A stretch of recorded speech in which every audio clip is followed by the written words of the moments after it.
মা, তুমি এখানে চা বেচতেছো? তুমি আমারে আর কত কষ্ট দিবে? আমার বউ আমারে বললো চা বিক্রি করতেছে।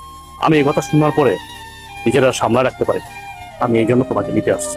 আমি থাকতে তুমি এত কেন কষ্ট করো? ভিক্ষা করো, চা বিক্রি করো, এত কষ্ট দরকার কি তোমার? আমি না তোমার সন্তান? তুমি না আমার জন্ম দিছো? তাহলে এত কষ্ট কেন করো আম্মা? বাবারে, কিছু কিছু কষ্ট সন্তানের ভালোবাসার জন্য করতে হয়। আমি চাই না এই ভালোবাসা। আমি শুধু চাই তুমি আমার পাশে থাকবা, সবসময় আমার পাশে থাকবা। তুমি পিছিয়ে কি করছো না করছো আমি সব ভুলে গেছি। তুমি আমাকে মাফ করে এখন তুমি আমার সাথে চলো, আমার বাসায় থাকবা, চলো। না বাবা, আমি তো তোর আগেই কইছি আমি যাবো না। আমি চাই না তোর সংসারে অশান্তি হোক, তোরা ভালো থাক, এটাই আমি চাই। তুমি এটা কেমন কথা বলছো? আমার সংসার অশান্তি? আমি যেদিন থেকে আমার বউরে বিয়ে করছি সেদিন থেকে তো আমার জীবন অশান্তি শুরু হয়ে গেছে। তুমি আর নতুন করে কি অশান্তি শুরু করবা? অথচ দেখো, আমার বাড়িতে থাকার কথা তোমার, অথচ তুমি না থেকে আমার শ্বশুর থাকতেছে। শ্বশুর থাকতেছে নন স্টপ, দিনের পরে দিন, রাতের পরে রাত, ভালো মন্দ খাইতেছে, ঘুমাইতেছে, ফিরতেছে।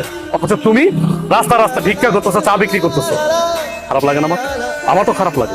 তোমার তো ন্যূনতম কমন সেন্স টুকু আছে, অথচ আমার শ্বশুরের কোনো কমন সেন্স নেই।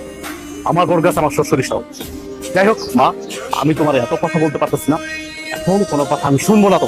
তোমার এই চার ব্যবসা রাইখা এখন আমার সাথে চলো। এখন থেকে তুমি এই বাড়িতেই থাকবা। তুমি এত কিছুর পরেও সেই তোমার মাকে বাড়িতে নিয়ে এসছো, আমাকে তোয়াক্কা করে তুমি তোমার মাকে নিয়ে আসছো। তোমাকে কি তোয়াক্কা করবো? কি তোয়াক্কা করবো তোমাকে? আমি এই সংসারটা চালাই, আমি ইনকাম করি। আমি 5 তলায় বসে এসির বাতাস খাবো, আর আমার মা রাস্তা রাস্তা চা বিক্রি করবে, ভিক্ষা করবে, সে গাছের নিচে থাকবে। দেখো, এই সংসারটা আমার, এই সংসারটা আমি মেনটেন করি, তাই আমি যা বলবো তাই হবে। আমি তোমার মাকে নিয়ে থাকবো না এই বাড়িতে। কে কার সাথে থাকবে বা না থাকবে এটা একান্ত ডিসাইড করবো আমি। তুমি ডিসাইড করার কে? কে তুমি? কে তুমি বলো? আমি কে মানে? আমি তোমার বউ। এই বাড়িটা আমার, আর এই সংসারটাও আমার। এই সংসারের সব দায়িত্ব আমি পালন করি, তুমি তো তেমন কিছুই করো না।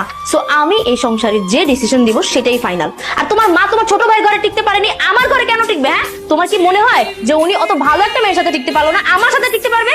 কখনোই না। আমি তোমার মাকে নিয়ে এই এক ছাদের নিচে কোনো দিনও থাকবো না। এখনো সময় আছে, তোমার মাকে বের করো। বাহ, এই বাড়ি তোমার, তোমার কথা মতো চলবে। এই বাড়ি আমার, আমি আমার টাকায় কিনেছি, পরিশ্রমের টাকা দিয়ে কিনেছি। আর চাকরিটা করতেছি পরিশ্রম করে, কিন্তু চাকরি করে টাকা উপার্জন করি। হ্যাঁ মানলাম, তোমার বাবা আমাকে চাকরি দিয়েছে, সে অনেক সহযোগিতা করছে, আমি পর্যন্ত তার টাকা দিয়ে দেবো। কিন্তু তুমি কোনো কথা বলবা না আমার মার বিষয়ে। আমি বাচ্চা থাকতে তোমার মা এই বাড়িতে থাকতে পারবে না, তাহলে তোমার সাথে আমার সংসার টিকবে না। কি হচ্ছে বা? এত চিল্লাচিল্লি করছিস কেন? আপনার মেয়ে আমার মাকে এই বাড়ি থেকে বের হয়ে যেতে দিচ্ছে। আমার মাকে সে সহ্যই করতে পারতেছে না। আপনি জিজ্ঞেস করেন কেন আমার মাকে সে সহ্য করতে পারতেছে না? আমার মা গরিব, এই জন্য। বাবা দেখো, মহিলার দিকে তাকাও। এই সেই মহিলা যে কিছুক্ষণ আগে আমাদের কাছে চা বিক্রি করেছিল। আর উনি আমাদের কাছ থেকে টাকা কেন নেয়নি জানো?